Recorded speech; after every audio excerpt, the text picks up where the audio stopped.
When Caleb Rowan walked into the café that cold March evening, he had no idea his life was about to change forever. He was expecting an awkward dinner, maybe some forced small talk. What he wasn't expecting was to watch a woman break down in tears the moment she saw his face. Before we dive into this story, let us know in the comments section where in the world you're tuning in from. We love seeing how far our stories reach. And if this story speaks to you, don't forget to like, share, and subscribe. Caleb was 34, a mountain rescue paramedic in Boulder, Colorado. Strong hands, tired eyes, the kind of man who spent his days pulling strangers off cliffs and his nights sitting alone in the dark after his son fell asleep. His wife, Ari, had been dead for 4 years. 4 years of frozen dinners, 4 years of sleeping on his side of the bed like she might come back. 4 years of watching his 8-year-old son Milo wake up screaming from nightmares about the day his mother collapsed in their kitchen and never got back up. Caleb didn't date. He didn't have time. He didn't have the energy. And honestly, he didn't have the heart. But his sister Jenna wouldn't let it go. "You need a life outside grief," she'd told him last week, sliding a napkin across her kitchen table with a name and time written on it. "Her name's Elara. She's kind. She's brilliant. She's funny. Just meet her once." "I have a life," Caleb had said. "You have a schedule. That's not the same thing." So here he was, Willow and Stone Cafe, 7 o'clock on a Tuesday, snow melting on the windows, his leg bouncing under the table like he was waiting for bad news. He checked his phone, checked the door, checked his phone again. Maybe she wouldn't show. Maybe he could text Jenna and say he tried. Maybe he could be home in time to read Milo his bedtime story and pretend this whole thing never happened. The door opened. A woman entered in a powered wheelchair. She had copper hair braided loosely, over one shoulder, soft grey eyes that scanned the room like she was looking for an exit. She moved with control, but there was something guarded about her, something braced. Caleb watched her navigate between tables, watched people glance up and then quickly look away, the way people do when they don't want to be caught staring. She spotted him and froze. For a moment, neither of them moved. Her eyes locked onto his, searching, calculating, and then something in her face crumbled. She started shaking her head, slowly at first, then faster. "No," she whispered. "No, no, no." Caleb stood up. "Hey, are you okay?" She was backing up now, gripping her wheels. Her breathing went ragged. People at nearby tables turned to look. "I can't," she said, her voice cracking. "I can't do this again." Caleb took a step toward her. "Do what? What's wrong?" "You weren't supposed to be..." She couldn't finish. Tears spilled down her cheeks. "Just go. Please, please, just go before this gets worse." She was crying, in the middle of a crowded cafe, begging a stranger to leave her alone. Every instinct Caleb had, every hour of training, every rescue, every moment of holding someone through the worst day of their life kicked in at once. He didn't run. He didn't look away. He walked toward her slowly, carefully, and knelt down until his eyes were level with hers. "Hey," he said softly. "I'm Caleb. Can I sit with you? Only if you want." She stared at him like he'd spoken another language. "You're not leaving?" she whispered. "Do you want me to?" A long pause. Her hands trembled on her wheels. "I don't know," she admitted. "Then let's figure it out together." He didn't touch her, didn't crowd her, just stayed there, kneeling on the cafe floor, while the woman in front of him tried to remember how to breathe. Her name was Elara Quinn. She was 29, and she had been lied to. "They told me you used a wheelchair too," she finally said, her voice hollow. "They said you'd understand, that you wouldn't look at me like this." Caleb blinked. "Who told you that?" "The person who set this up. They said we'd have that in common." Caleb felt something cold settle in his stomach. "Elara, my sister set this up. She never mentioned anything about a wheelchair. She just told me you were extraordinary." Elara laughed, but there was no joy in it. "Extraordinary, right. I'm serious. She said you were kind and funny and worth meeting. That's it." Elara wiped her face with the back of her hand. "So, you didn't know?" "No. And you're not going to suddenly remember you left the stove on?" "My stove is fine." She studied him for a long moment, searching for the lie, waiting for the disappointment to show. But Caleb just waited, patient, steady, like he had all the time in the world. I've done this before, Elara said quietly. The blind date thing. It always ends the same way.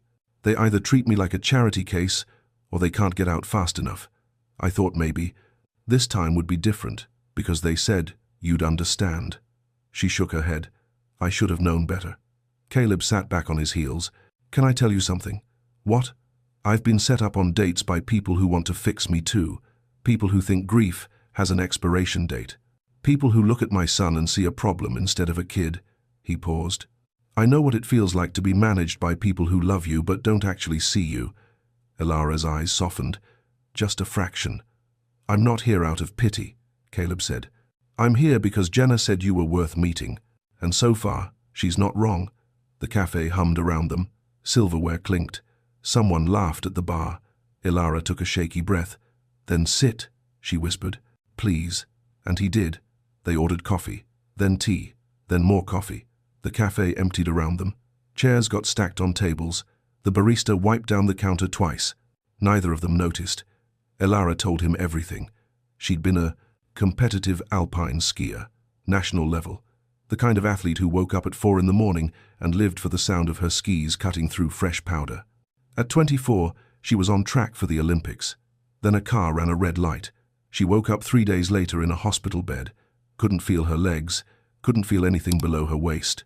The doctors used words like permanent and spinal cord and adjustment period, but all Elara heard was silence, the silence of a future that no longer existed. My boyfriend stayed for 2 months, she said, staring into her cup. 63 days, I counted. Then one morning he sat on the edge of my bed and told me he'd lost the woman he loved. She laughed bitterly. Like I died in that accident and forgot to stop breathing. Caleb didn't interrupt, didn't offer empty comfort. He just listened. I wanted to give up, Elara continued. For a long time I did. But then I got angry, and the anger got me into rehab, got me into a wheelchair I could actually control, got me back to designing equipment for other athletes like me. She finally looked up.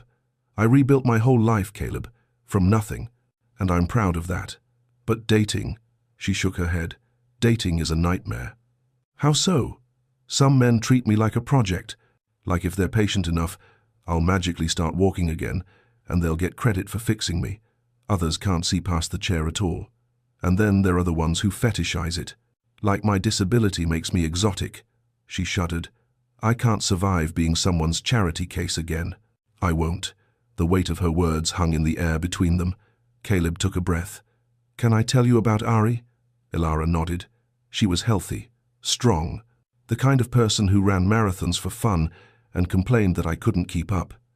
He smiled faintly at the memory. Then one afternoon, she was making lunch, and Milo was doing homework at the kitchen table. She said she felt dizzy, and then she was, on the floor. His voice stayed steady, but his hands didn't. Milo saw everything.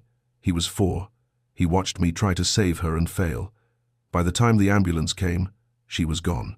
Rare heart condition nobody knew about. He paused. Milo still has nightmares, still wakes up screaming for her, and I can't fix it. I can't bring her back. All I can do is show up every single day and try to make him feel safe. Elara reached across the table. Her fingers brushed his. I haven't dated since she died, Caleb admitted. Not because I don't get lonely. I do. But Milo comes first. He always comes first. And I refuse to bring someone into his life who isn't going to stay. So, why are you here tonight? Caleb looked at her. Really looked. Because my sister told me I was disappearing. And I think she's right. They sat in silence for a moment. 2 people who understood what it meant to lose everything and keep going anyway. Same time next week? Elara asked. Caleb smiled. I'd like that. What followed was 3 months Caleb never expected. They went to an adaptive climbing gym where Elara taught him how to belay safely and laughed when he struggled with the harness. They watched movies with captions on, whispering commentary to each other like teenagers. Caleb learned how to ask before helping with transfers, how to position his truck so she could get in easier, how to see her instead of her chair. And Elara met Milo. She was nervous that first day. Caleb could tell by the way she kept adjusting her braid, but Milo walked right up to her and asked the question every adult was too polite to say out loud. How come your legs don't work? Caleb opened his mouth to apologize, but Ilara just smiled. "I was in an accident," she said simply. "My spine got hurt, and now my brain can't talk to my legs anymore." Milo thought about this. "Does it hurt?" "Sometimes, but I've gotten pretty good at dealing with it." "Can you do wheelies?" Ilara grinned. "Want to see?"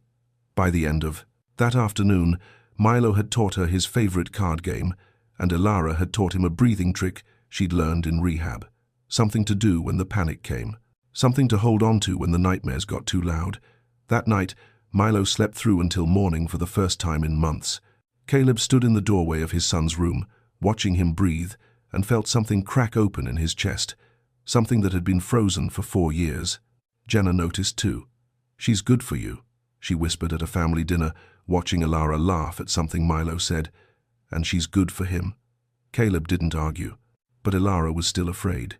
He saw it in the way she hesitated before holding his hand in public, the way she flinched when strangers stared, the way she always seemed to be waiting for him to realize he'd made a mistake. 3 months in, Caleb took her to the Adaptive Sports Rehabilitation Center, the place where she'd learned to live again. They sat in a quiet therapy room, sunlight streaming through the windows, and Ilara finally broke.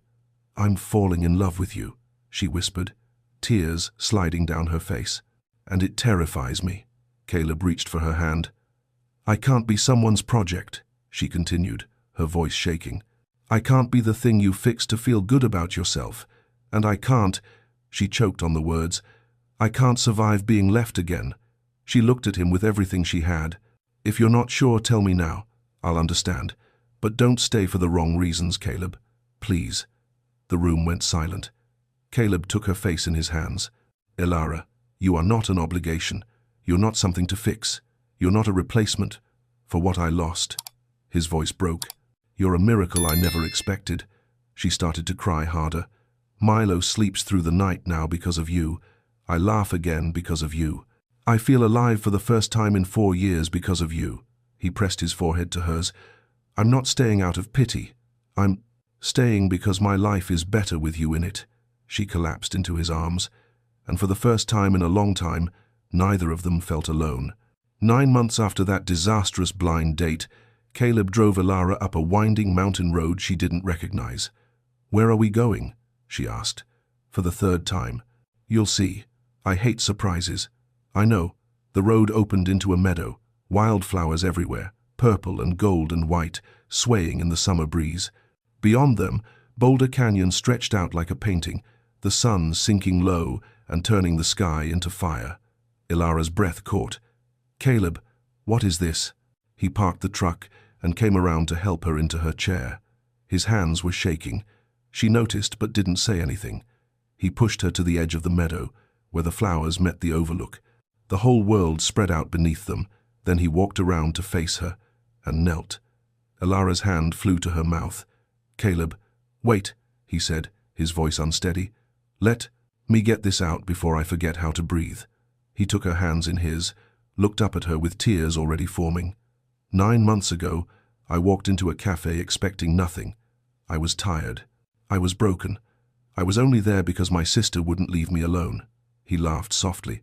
"And then, you rolled in and fell apart in front of me. And something in my chest woke up for the first time in 4 years. Ilara was already crying. "You're not a project to me, Ilara. You're not a cause. You're not something I'm settling for." His voice cracked.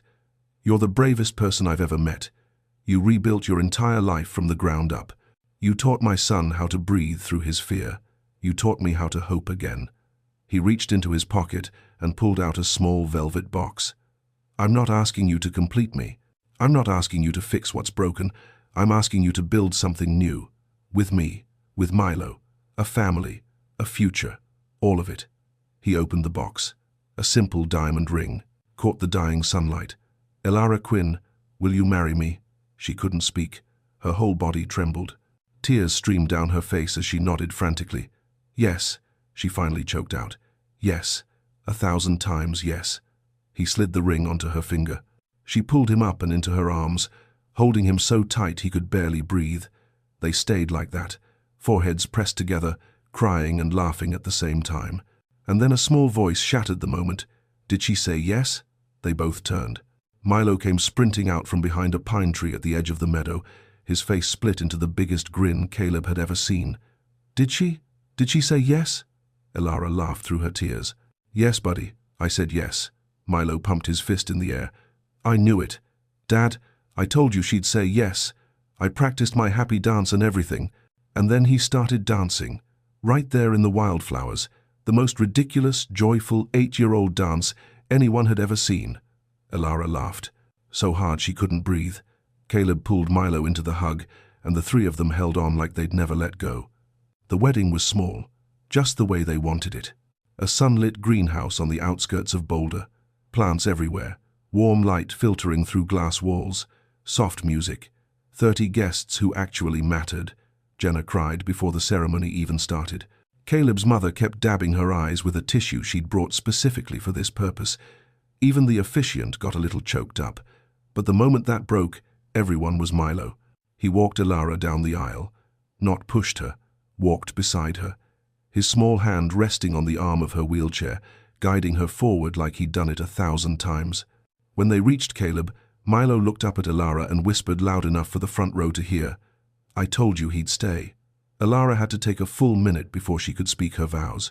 I spent 5 years believing I was too broken to be loved, she said, her voice trembling, that my chair made me less, that anyone who stayed was settling, and then I met you. She looked at Caleb. You didn't see a wheelchair. You saw me, the real me, the scared, stubborn, hopeful me. And you stayed anyway. She squeezed his hands. Thank you for staying when leaving was easier. Caleb wiped his eyes, took a breath, and gave his vows. 4 years ago, I stopped living. I went through the motions. Work, home, sleep, repeat. I told myself I was being strong for Milo, but the truth is, I was hiding. From grief, from hope, from the terrifying possibility that I might feel something again. He reached up and touched her face. You didn't just wake me up, Elara. You brought me back to life. You gave my son someone to believe in. You gave me a reason to believe the best days aren't behind us. He smiled through tears. You're my future. Both of you are. The greenhouse erupted. Applause, tears, Milo whooping like his team had just won the championship. Caleb kissed his wife for the first time. And somewhere in the back row, Jenna whispered to her husband, I told you that blind date would work. Later that night, after the dancing and the cake and the endless congratulations, the three of them sat together on a bench outside the greenhouse. Milo had fallen asleep on Elara's lap, his hand curled around hers, his breathing slow and peaceful. Caleb had his arm around both of them. The stars were just starting to come out. Hey, Elara said softly. Hey. She touched his cheek. Thank you. For what? For sitting down. Caleb smiled. Best decision I ever made. She leaned into him. Milo stirred, but didn't wake. And in that moment, surrounded by silence and starlight, and the two people who had saved him, Caleb finally understood what his sister had been trying to tell him all along. Grief doesn't have an expiration date, but neither does hope. If this story touched your heart, make sure to subscribe to Soul Story so you never miss another video. Drop a comment and let us know what part moved you most. And if you know someone who needs to hear this today, share it with them. Because sometimes, the best love stories start with the worst first impressions. See you in the next one.